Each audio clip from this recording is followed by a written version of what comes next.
Olá, boa noite. Boa noite. Marqueteiro diz que Lula sabia de todos os pagamentos por fora no exterior. Das 10 cidades onde mais se roubam motos, 4 são aqui da região do ABC.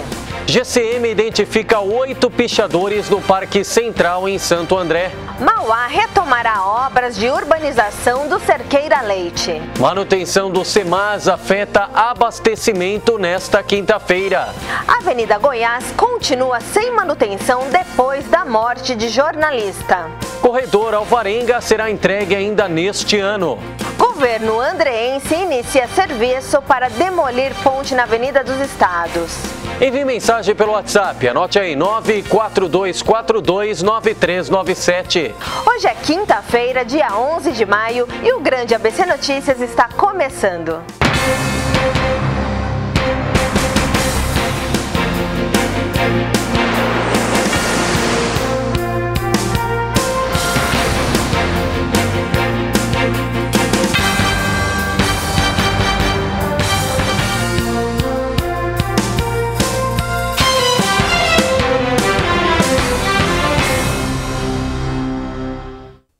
Quatro cidades do Grande ABC aparecem em rankings dos 10 municípios com maior número de roubos de motocicleta no estado nos 3 primeiros meses deste ano. Santo André, São Bernardo, Diadema e Mauá totalizam 534 ocorrências no período.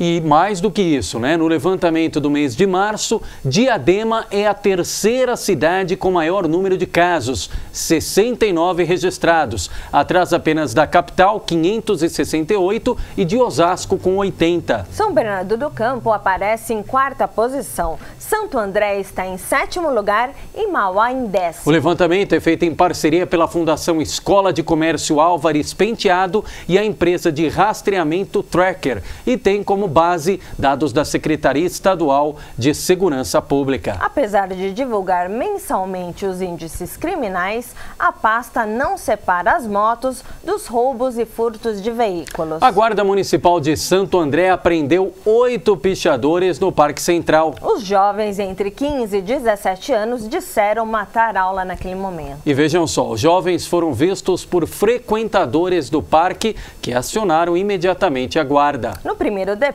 no centro, os pais dos menores e o Conselho Tutelar foram acionados. Eles negaram a autoria da pichação, mas as letras dos cadernos batiam com o que foi escrito na estrutura metálica da concha acústica. Foi feito um termo de crime ambiental e notificação para limpeza do local. Passando de Santo André para Mauá, a Prefeitura deve iniciar ainda neste mês as obras de urbanização do bairro Cerqueira Leite. Essas obras estavam paralisadas, é bom lembrar, desde 2012. Orçadas em 11 milhões de reais, a revitalização terá 8 milhões do PAC em costas do governo federal e 2 milhões em contrapartida da administração municipal. Alguns serviços de zeladoria já são feitos nos aparelhos públicos, assim como a limpeza de guias e bueiros, pintura e sinalização viária, além de capinação. Nesse mês já foram encaminhados pelo governo federal 500 mil reais como parte do convênio. Entre os serviços de infraestrutura previstos estão ligações de água e esgoto,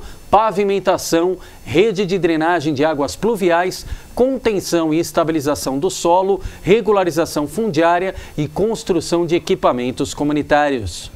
O abastecimento em Santo André será afetado nesta quinta-feira por conta de uma manutenção preventiva realizada pelo CEMAS em uma rede de água de grande porte localizada na Avenida dos Estados. A realização do serviço exige que a tubulação esteja seca e, por conta disso, o fornecimento de água precisará ser interrompido entre as 8 da manhã e as 8 da noite para bairros atendidos pelos reservatórios Progresso, Miguel Ângelo, Vila Suíça, Miami, São Jorge, Gerace, Clube de Campo, Curuçá, Erasmo e Nações. A normalização do abastecimento deverá ocorrer na madrugada do dia 12. 1 ano e 4 meses após a morte do jornalista Leone Farias, nosso colega saudoso do Diário do Grande ABC, a situação na Avenida Goiás, no sentido Santo André-São Caetano, continua, infelizmente, com os mesmos problemas. Ondulações no asfalto e falta de medidas de manutenção são apontadas como principais desafios por quem trabalha todos os dias no local. Os veículos que circulam na via precisam diminuir a velocidade para não sentirem os impactos. No dia 8 de janeiro de 2016, Leone andava de bicicleta pelo local quando, na altura do número 3.499 da via, próximo a USCS, desequilibrou-se e caiu no momento que passava um caminhão-tanque, que o atropelou, matando-o na hora. Nossas condolências mais uma vez a todos os familiares, amigos, e fica aqui mais uma vez o pedido público para que as autoridades tomem providência. Não é porque foi um colega de profissão, mas é porque teve uma repercussão muito grande e é uma via de alta circulação. A Prefeitura de Santo André iniciou, depois de 4 meses de interdição, a demolição definitiva da ponte próxima ao viaduto Castelo Branco, no bairro Santa Terezinha, bem ali ao lado do SESI, no sentido São Bernardo. A expectativa é a de que os trabalhos sejam finalizados até sexta-feira, segundo previsão feita pela própria administração. Interditada desde janeiro, quando a passagem sofreu um solapamento, a estrutura está sendo removida por empresa terceirizada contratada pelo Semasa e que já é responsável por executar demais serviços de manutenção da autarquia. O trabalho, iniciado ontem pela manhã, em um primeiro momento consistiu na preparação da área para que ainda hoje a estrutura seja demolida por completo. Seguindo as informações da Prefeitura, o trabalho não deve causar impactos no trânsito local, pois a área de circulação de máquinas e operários já foi interditada desde janeiro, com alternativas de tráfego já previamente definidas. Considerada uma das principais obras de mobilidade urbana de São Bernardo do Campo, a construção do corredor Alvarenga, que liga a Praça Giovanni Breda, no bairro Assunção, às proximidades da rodovia Imigrantes, deve ser concluída ainda nesse ano, segundo estimativa feita pelo prefeito Orlando Morando. Iniciada em outubro de 2015, com investimento na ordem de 54 milhões de reais provenientes do BID, o Banco Interamericano de Desenvolvimento, a intervenção teve nesta semana o ritmo de obras acelerado, após a administração destravar desapropriações em áreas próximas ali à região do Jardim Telma. O que vai ajudar muito, né? É o que a gente espera. Que mora ali ao entorno. E agora, Leandro, vamos falar de esportes. Nosso assunto, nossa pauta sempre com ele, o titular, o capitão da Hora do Esporte, todos os dias de segunda a sexta. Luciano Luiz, quais as boas do dia, hein, Luciano? Boa noite. Opa, boa noite, estou chegando para falar de esportes aqui no programa Grande ABC Notícias.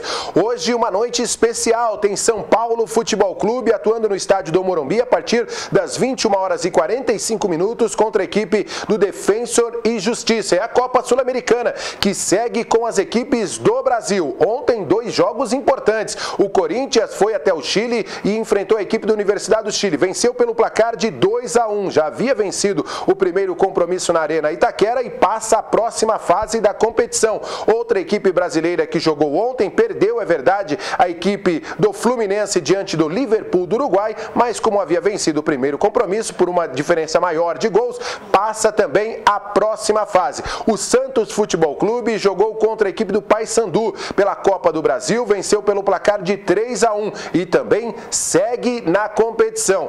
Olha, no que diz respeito às equipes do ABC, segue a preparação visando a Copa Paulista para São Caetano e também para a equipe do Água Santa. O São Caetano, após conquistar o Campeonato Paulista da Série A2, acaba agora naquele prazo de estudar propostas e saber se o elenco irá se manter para a disputa da competição estadual. Alguns jogadores estão sendo preteridos por equipes do futebol brasileiro. Caso o jogador Regis, autor do gol do título do São Caetano, que está sendo negociado, ou pelo menos há uma vontade muito grande de dirigentes da Ponte Preta de tirá-lo do azulão. Jogador Ferreira, meia, bom jogador, atleta que foi extremamente importante para o técnico Luiz Carlos Martins ao longo da competição, está sendo sondado também pelo São Paulo Futebol Clube. E o Lincoln, atacante da equipe do São Caetano, já foi embora para o Brasil de Pelotas para a disputa da Série B do Campeonato Brasileiro. No que diz respeito à Série D, a preparação da equipe do São Bernardo, que estreia contra o Novo Hamburgo dia 21 de maio. O técnico Wilson Júnior fará mais pelo menos 2 amistosos antes da estreia na competição. Amanhã eu volto com mais informações do esportes aqui no programa Grande ABC Notícias. Boa noite. Muito boa noite, Luciano. Obrigado mais uma vez, sempre atualizando as informações do esporte, não só do futebol da capital paulista, mas também aqui do futebol regional, em festa com o São Caetano na primeira divisão do Campeonato Paulista a partir do próximo ano.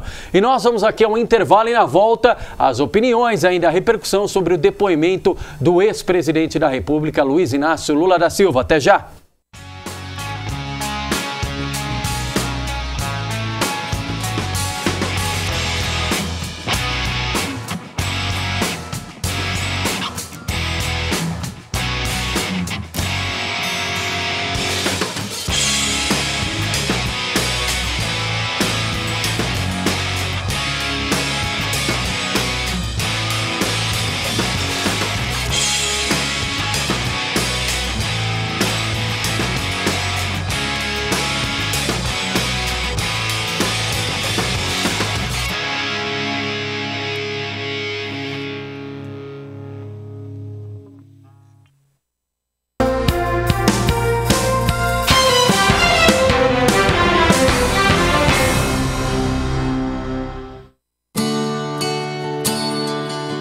A incidência de câncer no Brasil é alta. Este ano serão mais de 500 mil novos casos diagnosticados no país, o que representa uma pessoa por minuto. No mundo todo, os milhões de novos casos descobertos afetam não só o paciente, mas também os familiares. Com um número tão grande de pessoas enfrentando esse problema, é preciso fazer mais investimentos na saúde, principalmente em diagnóstico, prevenção e tratamento. Nos Estados Unidos, o investimento em saúde é de 18% do PIB, o Produto Interno Bruto americano. Valor 10 vezes superior ao investido em saúde no Brasil. Mais da metade, 56% dos recursos para a saúde no Brasil vem do setor privado, contra 44% que vem do SUS. Mas o SUS atende 75% da população. Mas não é só a falta de recursos o que dificulta a vida de quem tem câncer. Há remédios de ponta esperando por aprovação há mais de 2 anos. Há tratamentos adiados por planos de saúde. Há pesquisas clínicas que não são liberadas pela burocracia oficial. Há demora no diagnóstico de muitos casos. Há falha na estrutura. O agendamento de consultas pode demorar mais de 4 meses. Essas pessoas não podem esperar. E é por isso que a ABRALI, a Associação Brasileira de Linfoma e Leucemia, foi criada para ajudar gratuitamente milhares de pessoas com câncer no sangue que precisam de apoio. Por ano, são 40 mil pacientes atendidos pela associação, que atua em 4 frentes: educação e informação, comitês interdisciplinares que oferecem apoio a profissionais e pacientes, além de campanhas e material educativo, pesquisas, elaboração de publicações e indicadores para o desenvolvimento de tratamentos, apoio, assessoramento jurídico, psicológico e nutricional. Políticas públicas, atuação para incentivar mudanças na legislação que beneficiem os pacientes e que garantam tratamento gratuito e de qualidade a todos os estados. Estamos lado a lado com o Ministério da Saúde, SUS, Conselho Nacional de Saúde, Anvisa, CONEP, CONITEC, ANS, prefeituras, governos estaduais e Poder Judiciário. A luta é muito grande. A ABRALI já salvou a vida de milhares de pacientes em todo o Brasil. Mas precisamos de ajuda para dar continuidade e a expandir esse trabalho. Você também pode fazer a diferença na vida dessas pessoas e na melhora da saúde do nosso país. Entre em contato e saiba como.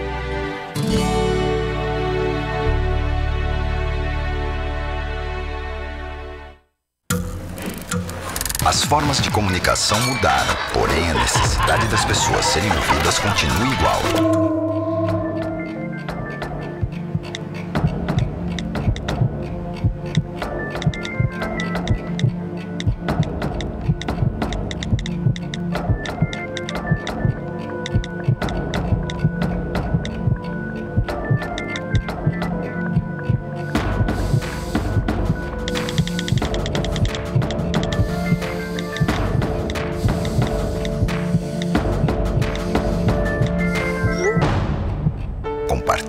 o CVV aquilo que você não divide com ninguém. Valorizar a vida, é isso que o CVV faz. Ligue 141 ou acesse cvv.org.br e receba apoio emocional.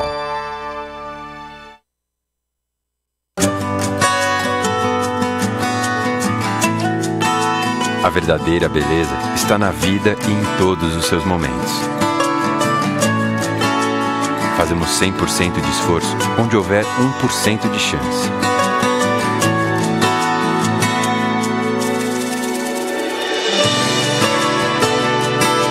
Abrale, entre em contato conosco e receba toda a ajuda gratuita.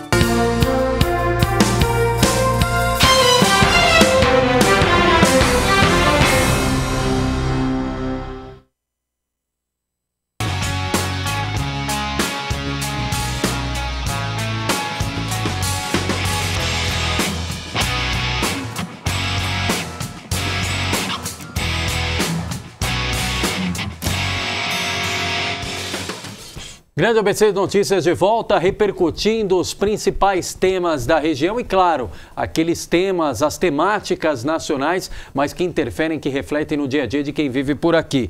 E na edição desta quarta-feira, a gente já trazia os primeiros impactos e as primeiras ações a partir do depoimento de quase 5 horas do ex-presidente da República, Luiz Inácio Lula da Silva, na capital paranaense, Curitiba, ao juiz Sérgio Moro, responsável pela investigação em primeira instância da Operação Lava Jato. Era uma agenda muito aguardada, a gente ainda repercutia esses primeiros momentos, até porque acabou por volta de 7h10 da noite desta quarta-feira este depoimento, repercutindo com Jaime Tortorello, juiz de direito, repercutindo também com o doutor Adilson Dias, presidente da OAB aqui de São Caetano do Sul, e hoje mais 2 advogados que conhecem profundamente o mundo jurídico e também acompanham esse dia a dia do noticiário político nacional. Quero saudar aqui o ex-presidente da OAB de São Bernardo do Campo, também foi responsável pela parte jurídica do consórcio, o doutor Leandro Pettino. Leandro, boa noite, obrigado pela gentileza.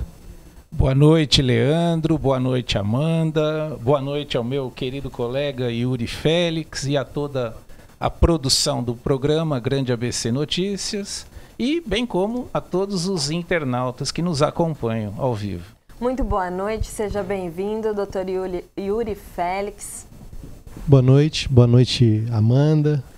Boa noite aqui aos nossos amigos, Leandro e doutor Leandro Pettino. Xará. Que pode ser que a pessoa que nos assiste fale, ele cumprimenta a mesma pessoa 2 vezes. Não, temos 2 Leandros. E cumprimento a todos que nos assistem no dia de hoje. Bom, inicialmente importante, até a gente resgatava aqui no Grande ABC Notícias de ontem, a gente trazia muito mais a movimentação de bastidor, como é que foi a chegada do ex-presidente Lula a Curitiba, e não deu nem para entrar no mérito da discussão, porque os vídeos foram sendo divulgados a partir justamente da hora de exibição aqui do Grande ABC Notícias. E aí, ao longo de toda a madrugada, ao longo de toda esta quinta-feira, vários vídeos, trechos favoráveis, trechos contrários, repercussão na mídia, repercussão nas redes sociais em especial. Agora o olhar didático, o olhar jurídico, e quero começar aqui com o doutor Leandro Pettino. Doutor Leandro, a condução ontem deste questionamento, deste interrogatório que era aguardado há tanto tempo, foi feita da forma correta, em que pese toda a expectativa que havia e desde o primeiro momento, claro, apesar de muita gente defender, o Sérgio Moro tinha deixado claro, não havia nenhuma outra situação a não ser ouvir o ex-presidente Lula a respeito do assunto. A condução foi acertada pelo juiz Sérgio Moro? Bem, boa noite mais uma vez. Veja, Leandro Amaral, o interrogatório, esse ato processual que foi realizado ontem, né, eu vou me abster de tecer considerações sobre o desempenho tanto do juiz como do ex-presidente Lula, né? É um ato processual relacionado ao exercício da defesa do réu no processo penal e, bem ou mal, foi o que ocorreu, né? O ex-presidente Lula foi indagado, respondeu da maneira que entendeu que deveria responder às perguntas que lhe foram dirigidas e, ao final, fez as suas considerações finais, exercendo ali o direito à sua autodefesa, a despeito da grande equipe de advogados que estavam ali no exercício da defesa técnica, né? Então, eu acredito que o ato processual se realizou dentro da normalidade. Agora, o conteúdo desse ato processual, se ele eventualmente esbarrou, deixou de ser jurídico, invadiu a seara política, aí eu acho que não vem ao caso. Eu acho que o ato processual cumpriu a sua finalidade. Doutor Yuri, sua opinião sobre... Olha, Amanda e Leandro, tudo se baseando em tudo aquilo que foi veiculado, né, na mídia, nós podemos observar diversos momentos, né? Eu diria, talvez sendo um pouco mais ousado do que o meu querido amigo aqui, Dr. Leandro Pitino, eu diria que nós advogados criminais que já conhecemos o juiz Sérgio Moro de longa data, muito antes dessa operação existir, muitos de nós já esperávamos que o comportamento dele fosse um pouco mais até assodado ou ríspido com o acusado que estava sendo interrogado naquele momento, que no caso é o ex-presidente Lula. O comportamento dele, pelo menos do que foi veiculado na mídia, né? Pois é importante deixar claro que eu não estava lá, não participei dessa audiência, então o que já prejudica uma análise mais aprofundada do ato em si, foi um comportamento dentro daquilo que é esperado para um julgador. Fez as perguntas, ao meu ver, algumas perguntas realmente esbarraram na questão política, mas é claro, este fato, esta operação, ela se mistura com a política nacional. Até porque nós estamos falando de um ex-presidente, alguém que comandou por 8 anos o Brasil. Exato, é impossível nós separarmos o observador do objeto, o copo da água. É impossível. As coisas elas se misturam. Então, por óbvio, a política ela perpassou todo este interrogatório. Mas, ao meu ver, foi um ato que foi cumprido, aparentemente, dentro das regras do jogo. O acusado, o ex-presidente, teve a oportunidade de apresentar sua versão, deixando muito claro a todos que nos assistem aqui, o Dr. Leandro sabe disso, que ele não era obrigado a falar, e digo mais, ele não era nem obrigado a ir. É uma faculdade do acusado estar presente no momento do seu interrogatório. Muitas vezes aquele que não conhece do direito pode até achar isso um absurdo. Rapidamente, um parênteses. Teve gente repercutindo que o Lula poderia mentir ontem, até se fosse o caso. Poderia? Leandro, a questão da mentira nos remete a um debate do processo penal daquilo o que é verdade. A verdade é o que aconteceu no passado? Se nós entendermos que a verdade é o que aconteceu no passado, ele pode contar uma versão diferente daquilo que aconteceu no passado e que você pode entender isso com a palavra mentira.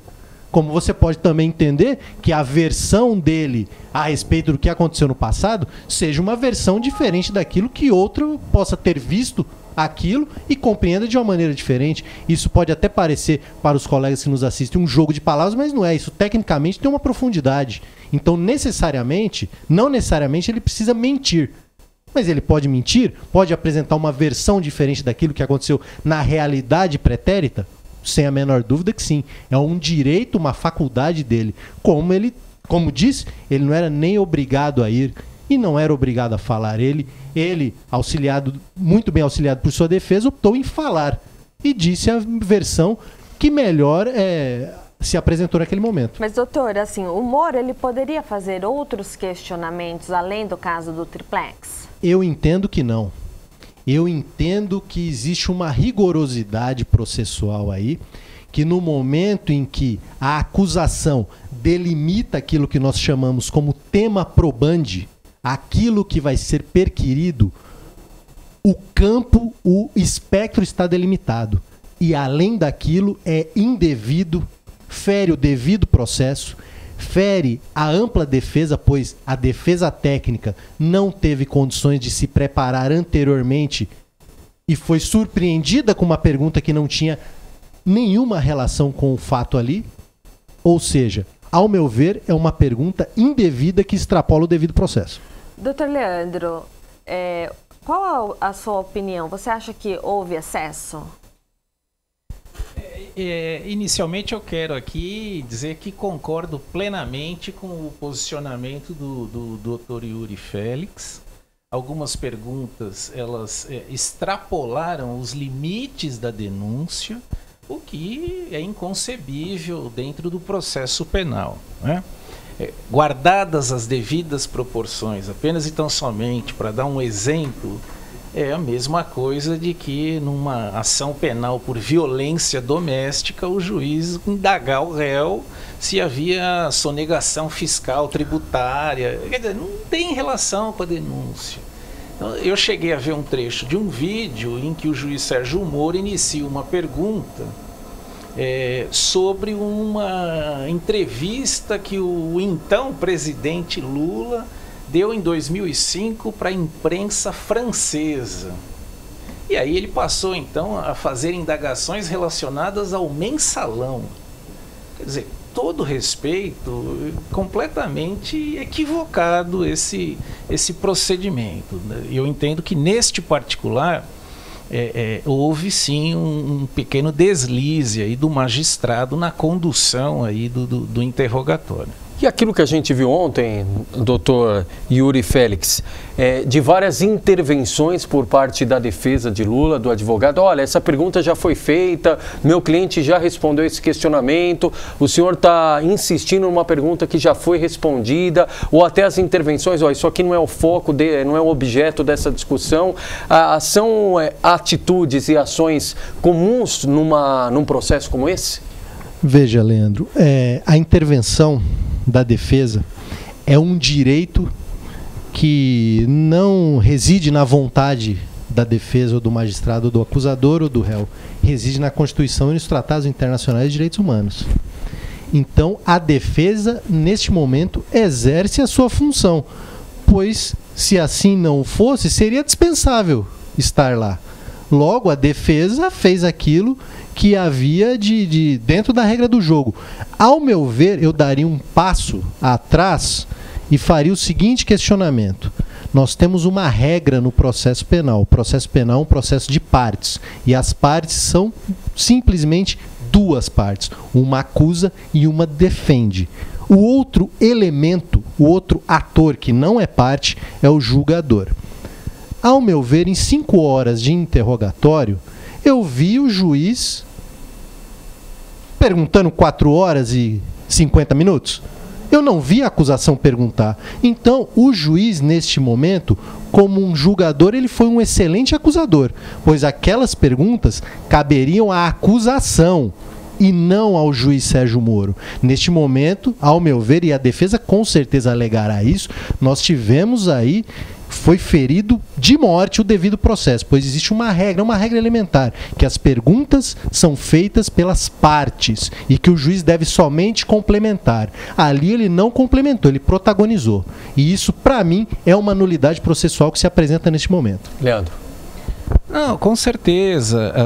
A maioria, grande parte das intervenções feitas pela defesa, seja pelo Dr. Cristiano Zanin, pelo Dr. Batóquio, elas foram feitas quando o juiz se distanciou dos limites da denúncia e passou a questionar o ex-presidente Lula sobre questões relacionadas ao mensalão, que já foi julgado pelo Supremo Tribunal Federal. Não cabia aquele tipo momento, de questionamento, né? Naquele momento. E aí foram várias intervenções da defesa e, com todo respeito dos que pensam em sentido contrário, intervenções absolutamente acertadas, né? O advogado ele não só pode, como ele deve intervir no sentido de orientar o seu cliente a responder ou eventualmente a não responder algumas perguntas que lhe são dirigidas. Quero aproveitar aqui até, antes da Amanda seguir o questionamento e os nossos entrevistados também, nós separamos um trecho, já que o foco da agenda de ontem e do interrogatório era a questão da compra ou não do ex-presidente Lula, dele ser proprietário ou não do triplex na Praia das Astúrias, no Guarujá. Nós separamos exatamente esse trecho de um dos momentos da pergunta de Sérgio Moro ao ex-presidente Lula. Vamos acompanhar. Então, nessa ação penal 504-6512, continuidade do depoimento do senhor ex-presidente Luiz Inácio Lula da Silva. Então, senhor ex-presidente, eu lhe fazia essas perguntas. Ainda não ficou claro para mim quem tomou essa decisão de não ficar com o apartamento ou se ela foi de fato tomada, porque o senhor, no depoimento prestado na condução coercitiva, o senhor utilizou essas expressões que o senhor teria decidido não ficar com o apartamento após a segunda visita da senhora, sua esposa, a esse apartamento. Foi isso ou como foi? Eu repito a mesma coisa. Eu apenas não tenho clareza se a dona Marisa não me disse no mesmo dia que ela foi lá que eu não ia ficar com o apartamento. Eu tinha mostrado para ela que era inadequado o apartamento. Ela foi lá, acho que ela queria ver se podia ficar para vender, porque o apartamento, na verdade, é o seguinte: o apartamento nunca foi me oferecido antes da data que eu fui lá ver. E quando eu fui ver, eu não gostei. É isso. E o senhor Léo não falou ao senhor que ia reformar o apartamento para ver se o senhor se interessava? O Léo disse que depois ia voltar a conversar comigo. Depois de todos os defeitos que eu disse, falou: vou te fazer uma proposta. E nunca mais conversei com o Léo. Quando a senhora, sua esposa, foi ao apartamento pela segunda vez e voltou dessa visita, ela lhe relatou ou o senhor perguntou sobre as reformas? Ele já acabou de explicar, Excelência. Ele já respondeu essa pergunta algumas vezes a Vossa Excelência. Comigo, sabe? E ela disse que não tinha gostado do apartamento mais uma vez. E como eu tinha insistido para ela que ela não gostava de praia e que eu gostava, sabe? Mas que era inadequado para mim, eu acho que ela tomou a decisão de não comprar. Certo. Mas a indagação que eu faço é se ela relatou ao senhor sobre as reformas. Não relatou. E, lamentavelmente, ela não está viva para perguntar. Consta no depoimento que o senhor prestou também nessa condição coercitiva, o delegado perguntou ao senhor: a dona Marisa, quando foi eventualmente para ver se tinha interesse, como o senhor explicou, já tinha instalado a tal cozinha e elevador? O senhor respondeu: não tinha nada. Segundo ela, não tinha nada. Aí ele perguntou novamente: na segunda visita, nada? Nenhum móvel? Aí o senhor respondeu: nada, nada. Ela relatou ao senhor ou não o estado das reformas? Não. E como é que o senhor explica essa resposta que o senhor deu no depoimento da condução coercitiva? Não, que ela disse que não tinha nada? É. Ela disse que não tinha nada. Ela mencionou então... Eu falei que depois dos 10 dias, eu não precisei a data, a Câmara disse que não tinha nada e que não queria mais o apartamento. Certo. Mas ela relatou ao senhor então que as reformas não tinham sido feitas, que a cozinha não tinha sido instalada? Eu não sei se é reforma. Ela disse que não tinha nada no apartamento. Estava do mesmo jeito que nós fomos lá. Doutores Leandro e Yuri, tiveram várias críticas ao Lula por ele citar a dona Marisa já falecida muitas vezes, né? Isso foi uma estratégia? Amanda, inicialmente eu quero fazer aqui um registro. Quando o magistrado indaga ao ex-presidente quem decidiu não ficar com o apartamento, essa pergunta indica que o que interessa é que eles não ficaram com o apartamento. Não interessa quem decidiu não ficar, se foi o ex-presidente ou se foi a ex-primeira-dama. O próprio juiz já reconhece que eles não ficaram com o apartamento. Então, esse é o primeiro registro que eu gostaria de fazer. A questão relacionada... veja, isso acontece. Quando eu fui adquirir um imóvel, onde eu moro hoje, eu fui uma vez sozinho, a minha esposa foi outra vez sozinha, depois nós fomos juntos, depois eu voltei sozinho. Isso acontece. Aconteceu comigo, possivelmente... pode acontecer ou vai acontecer com você, com o Leandro, com o Yuri. Isso é normal. O que interessa é que o magistrado, quando foi dirigir a pergunta, disse: quem decidiu não ficar com o apartamento? Então o fato em si, não ficar com o apartamento, já está provado. Então não dá para entender esse tipo de pergunta capciosa. Tinha cozinha, não tinha cozinha? É bobagem. O que interessa para o desfecho dessa ação penal, o apartamento era ou não era? Se o próprio era ou não era de propriedade do casal? Se o próprio magistrado, ao formular a pergunta, reconhece que houve uma desistência, que quem decidiu não ficar com o apartamento, a questão está liquidada. Doutor Yuri, o senhor também concorda que o apartamento não era deles? Olha, Com relação se o apartamento era ou não era, isso vai ficar, espero eu, provado ao final do processo. Pelo que todos observaram e o Brasil inteiro pôde ver isso, fica até então apontado de que não existe nenhuma prova de que esse apartamento, de que esse triplex efetivamente seja do ex-presidente. Não, pelo que foi demonstrado até então. Temos que aguardar mais alguns instantes deste jogo processual, mas, ao meu ver, até o momento, não ficou demonstrado que esse triplex é do ex-presidente. Tá, e para quem está acompanhando em casa, a gente sempre gosta de traduzir o mundo jurídico para quem está em casa. No caso específico do depoimento de ontem, cujo objeto já foram destacados pelos senhores, era a questão dessa aquisição da compra ou não do triplex no Guarujá. Se não tinha escritura, como o próprio Lula chegou a falar no final, olha, eu achei que depois de 2 anos, de tanto apanhar da mídia, de tanto falarem da Operação Lava Jato, eu ia chegar aqui hoje, vocês iam me apresentar uma escritura, uma assinatura minha, um recibo, um comprovante que eu paguei alguma parcela, que eu dei entrada, que eu peguei as chaves, e isso não aconteceu. Ou seja, num caso como o de ontem, se esperava mais argumentos e mais provas por parte da acusação diante de todo o caso e diante de toda a celeuma que foi criada? Veja, Leandro, mais importante do que a escritura, salvo melhor juízo de outros colegas, existe um fato que é o seguinte: no processo de recuperação judicial da OAS, esse imóvel ele é relacionado como ativo da OAS. Se esse imóvel não pertencesse à OAS, ele não poderia ser relacionado no processo de recuperação judicial. Então, com todo respeito, essa é uma prova cabal de que o apartamento não era nem do ex-presidente, nunca foi, também não era da dona Marisa. Essa é uma prova cabal de que não era. Mas o sítio de Atibaia também não é? Mas veja, o que precisa ser entendido pela população é que o réu, ele não precisa provar que não é dele. O ônus da prova é de quem acusa. É a acusação que precisa provar que a procedência da denúncia, ou seja, nesse caso específico do apartamento, é o Ministério Público Federal que precisa provar, e provar de maneira contundente, que o apartamento era, ou foi, ou pertenceu ao ex-presidente.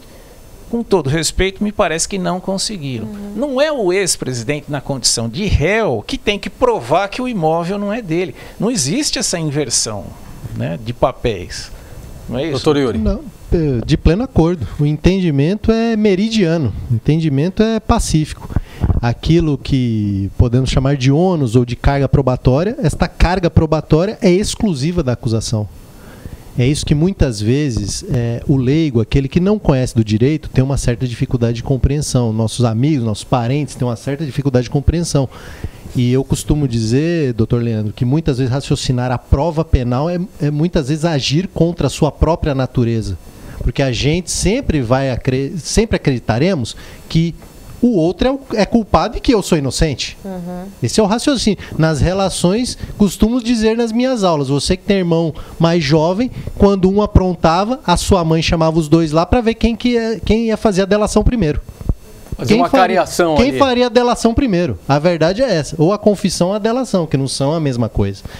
No caso, o ônus probatório, a carga probatória é exclusiva de quem acusa. E, ao meu ver, até então, de tudo, e essa informação que o doutor Leandro colocou é relevantíssima da recuperação judicial, então fica demonstrado que esse triplex não era de ninguém, e sim da OAS. Porque senão não poderia ser um bem elencado na recuperação judicial. É claro que entramos numa seara de possível, que é a ilação, e uso essa palavra sabendo do que estou falando, que as palavras têm significado, é uma ilação que o Ministério Público Federal faz de uma certa ocultação de bens, o que caracterizaria uma lavagem de dinheiro. Mas aí precisa ficar provado que ocorreu essa ocultação de bens. E, ao meu ver, tudo que foi demonstrado até então, temos mais mídia, mais bravata do que provas. E um processo precisa ter um desfecho em cima de provas e não em cima de ilações e versões. Então, e qual o desfecho agora? Quais os próximos passos? Olha, agora é aberto um prazo tanto para a acusação quanto para a defesa para a juntada de documentos. Depois as partes, a acusação e a defesa, são intimadas para a sua manifestação final, que chamamos de memoriais, né? Para a apresentação de memoriais. Após isso, vai a sentença, vai a julgamento, que o juiz, no caso, o juiz do caso, o juiz Sérgio Moro, proferirá uma decisão. Uma decisão essa que caberá recurso, enfim. Dentro, não é porque é o ex-presidente Lula, não é porque é o juiz A ou B. O processo penal é assim. Desta decisão, as partes, tanto a acusação quanto a defesa, poderão recorrer se não ficarem contentes. Leandro, ainda vai longe tudo isso? Eu acredito que sim, né? Lembrando que esse é apenas e tão somente um processo, né? Em que o ex-presidente figura como réu. Né? O que eu quero deixar eu quero deixar uma provocação, entre aspas, no bom sentido. Pode ser provocativo. Aos internautas, é que nenhum brasileiro em sã consciência pode ser contra a Operação Lava Jato. Ninguém. Agora, já há, inclusive, no âmbito do Poder Judiciário, né, alguns questionamentos aos excessos da Lava Jato. Questionamentos que vêm, inclusive, de ministro do Supremo Tribunal Federal. Prisões longas, demasiadas, prisões preventivas, prisões temporárias, né? Então já começa, e vem de um ministro do Supremo Tribunal Federal que todo mundo sabe que não tem nenhuma simpatia pelo Partido dos Trabalhadores e por seus integrantes.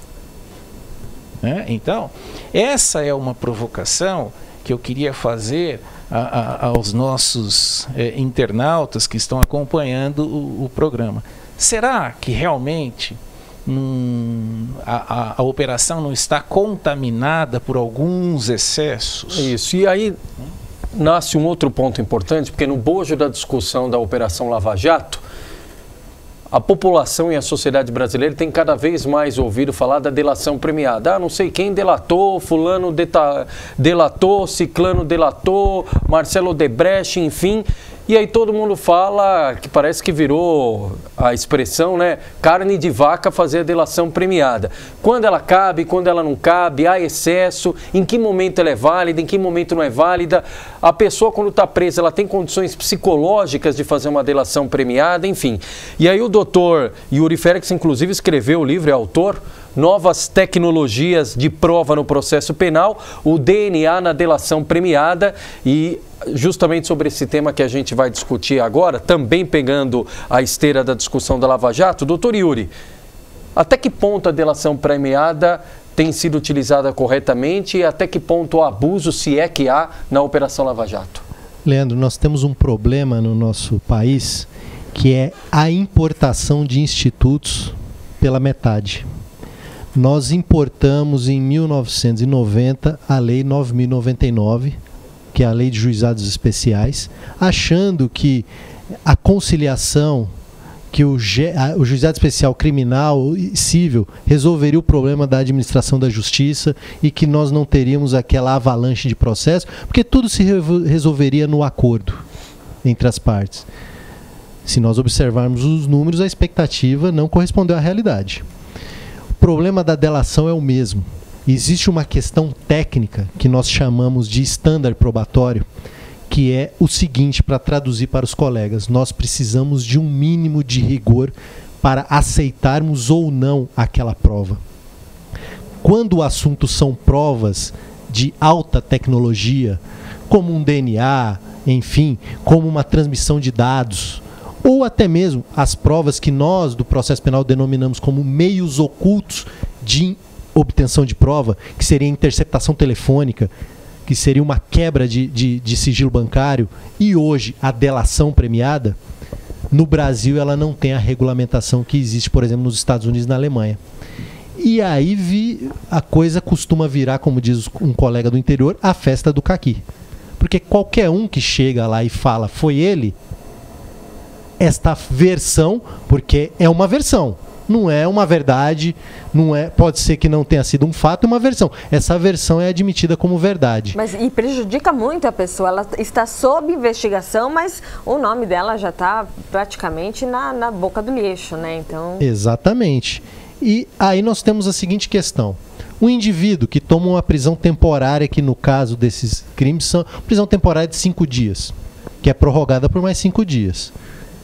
E aí, Pitino sabe disso porque advoga, né? Quem não costuma ir no fórum, de repente tem uma dificuldade de compreensão. Mas isso acontece no dia a dia. O indivíduo é preso, 5 dias de prisão temporária. Os membros da investigação falam, olha, você podia falar que a gente pode te ajudar. E ele não fala porque é a opção dele não falar, ele não quer falar, é o direito dele. Aí essa prisão é convertida por mais 5 dias. Olha, você podia falar, inclusive se você souber alguma coisa do fulano de tal, isso pode te ajudar. E aí ele opta em não falar. Aí essa prisão temporária é convertida, vou usar essa palavra para todo mundo entender, porque não deveria ser assim, ela é convertida em prisão preventiva, e a prisão preventiva não tem prazo. E é aí onde entra naquilo que o Dr. Leandro Pitino falou, que é uma crítica de mais ministros, enfim, mais especificamente de um ministro do Supremo Tribunal Federal, o ministro Gilmar Mendes, de prisões temporárias, de prisões preventivas que não tem prazo, e pessoas presas 1 ano, 2 anos, preventivamente. Então, o que eu defendo especificamente no livro, o que nós defendemos aí dentro do processo penal democrático, principalmente quando o assunto é delação premiada, é nós adotarmos uma rigorosidade, pois é muito plausível, e isso ficou provado, por exemplo, na Operação Mãos Limpas, que aconteceu na Itália, a Mani Puliti, que diversas pessoas mentiram para obter benefícios. Isso já aconteceu na história do mundo, e nós estamos vendo um filme se reproduzindo como uma farsa e como uma tragédia, que é a delação premiada no nosso país. E o que o senhor acha da soltura do Eike Batista? Foi correta? Olha, eu não conheço especificamente o processo com relação ao empresário Eike Batista. Eu costumo dizer o seguinte, decisão judicial a gente pode até discordar, mas a gente tem que cumprir. Existe um acordo democrático entre nós aqui, entre toda a sociedade, que decisões judiciais nós teremos que cumprir. Especificamente do caso do empresário Eike Batista, eu não posso opinar com maior profundidade, pois eu não conheço mais detalhes desse processo. Não sei se o Pitino teria alguma coisa para falar, enfim, mas eu não conheço detalhes desse processo. Doutor Leandro, só para a gente finalizar, antes de passar aqui pelas participações dos internautas, sua opinião sobre delação premiada também. Há excessos, há abusos no caso da Lava Jato? Veja, Leandro, eu entendo que há excessos na medida em que a delação premiada, ela pressupõe espontaneidade. Como é que vai haver espontaneidade se o sujeito está preso? Ou numa prisão temporária, ou numa prisão preventiva. Né? Então, chegou-se, inclusive, a cogitar, e salvo engano, a OAB chegou a cogitar, através do conselheiro federal Luiz Flávio Borges Durso, em um projeto de lei que estipulava como requisito para a validade da delação premiada o sujeito estar em liberdade. Ele não poderia fazer a delação premiada estando preso, porque isso retira a espontaneidade da delação. Com certeza, eu acredito que houve aí abusos e excessos no Instituto da Delação Premiada. Só antes dos agradecimentos aqui da Amanda aos convidados, aos internautas, quero agradecer também a participação do pessoal pelo WhatsApp no 942429397. Como esse caso aqui, o pessoal muito antenado, falando o seguinte: ó Leandro, avisa aí, enquanto vocês estão aí no ar, acontece neste momento mais uma reunião do CONSEG de São Caetano, Conselho Comunitário de Segurança. Reunião começou agora há pouquinho na Sociedade Amigos do Bairro Olímpico. Legal, obrigado pela participação aqui e pelo lembrete, viu? Importante essa participação da sociedade. Eu também gostaria de agradecer a presença aqui, na nossa audiência rotativa, o Stanislau Passos, Tomás Júnior, Fernando Zucatelli, Anselmo Tadeu, Thiago Tortorello, Francisco Barral, o Valderi Souza, que é o meia do açougue, a Silvinha Prado, Wagner Rubinelli, Eduardo Albuquerque, enfim, todo mundo que está aqui na nossa audiência. Isso. Muito obrigada. Beth Moraes e, aliás, Wagner Rubinelli, que também é advogado, ex-deputado federal, parabenizando aqui pela postura dos dois, viu? Bom, de pronto, um relógio implacável, 2 profissionais do direito, como de costume, tem uma oratória muito boa, falam muito bem. A gente poderia ficar aqui mais horas e horas falando, explanando sobre tantos temas do direito, temas que vêm à tona, mas o nosso compromisso é justamente esse, de uma forma que dentro do nosso tempo, tentar explicar, traduzir para você que está aí na telinha ou na telona, o que tem acontecendo no dia a dia, até para a gente ter conhecimento, ter informação e a partir disso poder formar uma opinião embasada e contextualizada. Por isso, doutor Leandro Pitino, ex-presidente da OAB de São Bernardo do Campo, obrigado pela gentileza da entrevista, boa noite e volto sempre. Eu é que agradeço, foi um prazer. Eu só vou deixar uma pergunta aqui para o meu colega, o doutor Yuri. Onde é que eu compro o livro e como é que eu faço para obter uma dedicatória dele? Ó, parece que esse daqui já tem dono, viu? Não, eu respondendo a pergunta do Leandro Pitino, nós já estamos preparando a segunda edição. Essa edição ela já conseguiu esgotar. Porque eu tenho muitos amigos, a família é grande, aí o pessoal comprou, entendeu? É isso. Meus amigos, eu quero agradecer a Amanda, o Leandro, quero agradecer a todos aqueles que participaram no dia de hoje e sempre deixar aquela reflexão. Nós observamos aí uma espetacularização do processo penal.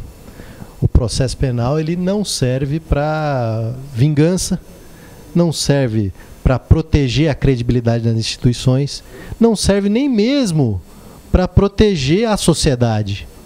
Por incrível que pareça, o processo penal ele serve prioritariamente para proteger os direitos e garantias individuais de todos nós. Isso independe se o cidadão teve o cargo A, teve o cargo B. Isso que nós temos que ter em mente. Obrigado, boa noite a todos. Obrigada, Leandro. Obrigada, doutores Leandro e Yuri. E aos nossos internautas que ajudam o nosso programa a ficar sempre mais dinâmico. Uma boa noite a todos. Boa noite, até amanhã.